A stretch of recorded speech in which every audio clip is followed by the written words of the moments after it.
Alright, I'm here with Jeff Diving, my student from Western Australia. We're here covering UFC Glasgow and Joe Duffy's transition to the triangle finish, which was amazing. So let's get straight to it. So the way it started was his opponent came in and shot him double underhooks, tried to push him against the fence, and he had a right overhook, and he was trying to suplex him. So what Duffy did was pushed off the fence, and he ended up falling onto his side with the right overhook. And that left leg, they had the right leg right up on the shoulder, controlling the posture for a second, and he sneaks that left leg around the neck and ends up in the clamp and controlling his head. By the time that his opponent stands, he's locked the triangle in, control the head with the right, he slides his left arm underneath to be able to control the leg. There's no chance of him picking me up and smashing me on the ground, and he finishes him here and he taps him out right there.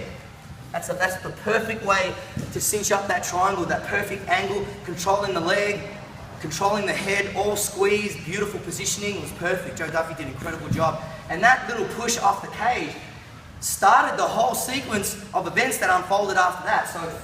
So as he had those double underhooks, he had the right overhook here. And he wasn't this close to the fence, so just back up a bit. It was about here, but Duffy really sensed what was going on. So he just pushed forward and landed with his leg on top.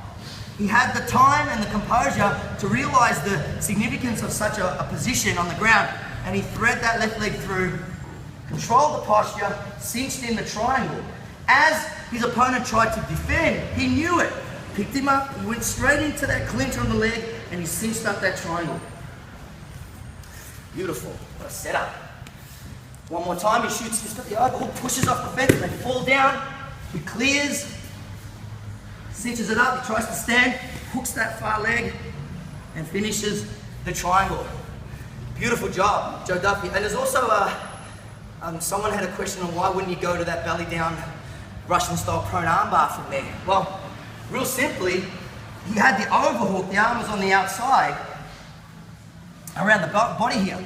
For the prone armbar, he could hold that and try and switch his hips, but more likely the person would respond and it would turn into something maybe like an omoplata option might have been a better way to think about the next a positional opportunity in that situation. But man, that triangle was set perfectly. I mean, yeah, he could have gone for the armbar, but you can always fight with a broken arm, but when you get strangled, there's no fighting, there's no more fighting. So it was probably the better of the two evils, definitely, for Joe Duffy to take that option. So brilliant job, Joe Duffy. UFC Glasgow was an epic triangle set up from the bottom, especially coming off a potential suplex.